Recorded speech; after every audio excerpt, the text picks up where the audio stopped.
Look through this. That's a dead mine in front of you. And that on the hill behind it is a live one. The Cripple Creek and Victor mine. It's the only gold mine still running in the entire state of Colorado. Everything on this trail died. That one never stopped. Hold on to that. It matters in a minute.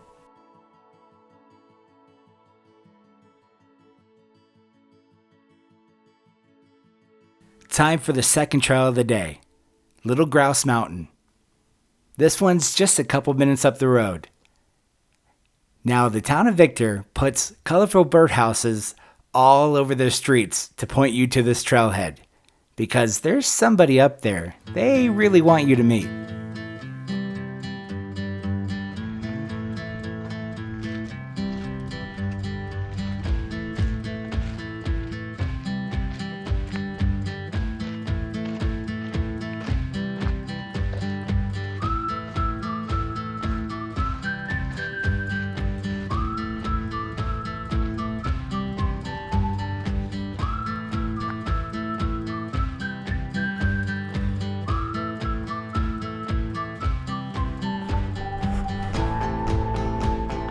There she is. There's Rita the rock planter. She's 21 feet tall and made completely out of recycled wood. And look what she's doing. She's pushing the rocks back into the ground that I believe that the miners took out a long time ago.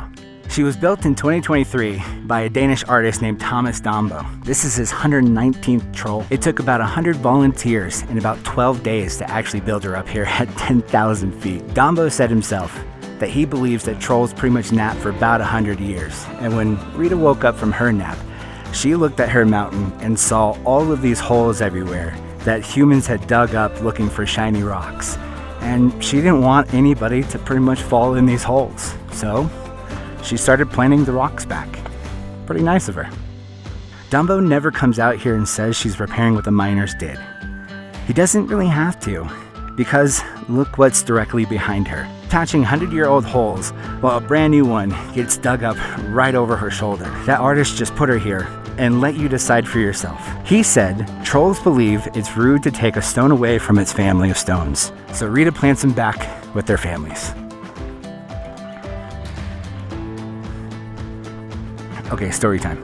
You see that mountain over there? The one by Cripple Creek? In 1884, 3 con men pulled off a scam. They invited a reporter out here to essentially report on the strike of the century. What it really was they put a whole bunch of gold dusting in a worthless hole. However, it actually got thousands of prospectors to come on out here and start digging. But what they found was nothing, because there was nothing to find. It was just a whole bunch of salt in the ground. But get this, when the newspaper actually ran the story, they actually printed the wrong name for the mountain. They actually printed Mount Pisgah instead of Mount McIntyre, where those con men actually put the gold dust. So Mount Pisgah, sitting right next to Cripple Creek and right next to literally the richest gold ground in all of Colorado, took the blame and a lie for another mountain that is sitting an additional 15 miles away from something that never even happened. And that wrong name changed everything. For the next 6 years, Cripple Creek had the reputation of not a good place to find gold. Matter of fact, a historian named Marshall Sprague actually documented that the story made people laugh and that the ridicule was bound to injure Cripple. Nobody believed Bob Womack because everybody remembered the hoax. The lie didn't just steal thousands of dollars from prospectors.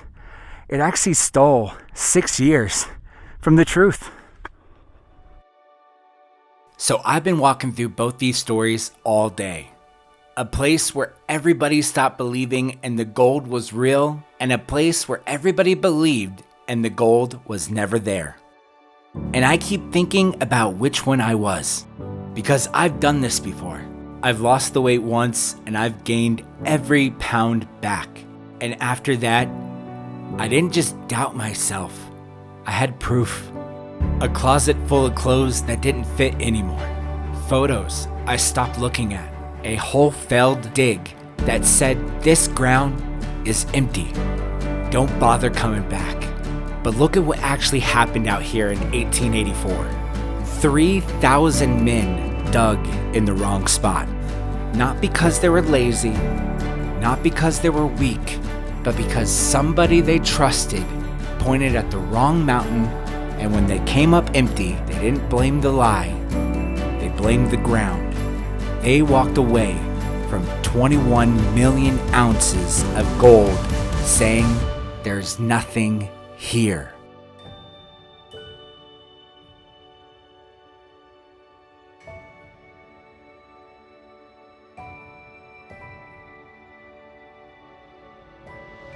Maybe that's your story too.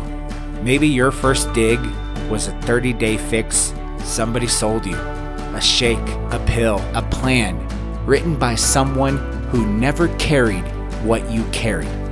You dug exactly where they pointed.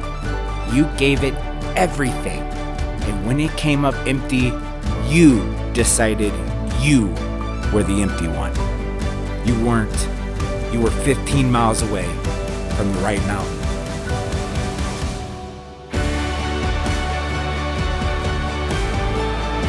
So here's my challenge to you this week. There's a trail or a goal or a version of you that you wrote off because the first dig came up empty. Just go stand on that ground again. You don't have to strike anything, but just look at it. Honestly, that mine behind Rita is the only mine still active here in Colorado. And it's on the ground that everybody laughed at in 1884. I don't know what's in your ground, and neither did they. What I do know is that if I can do this, so can you. Let's get outside. Let's enjoy this ride. Take care, and I'll see you on the next trail.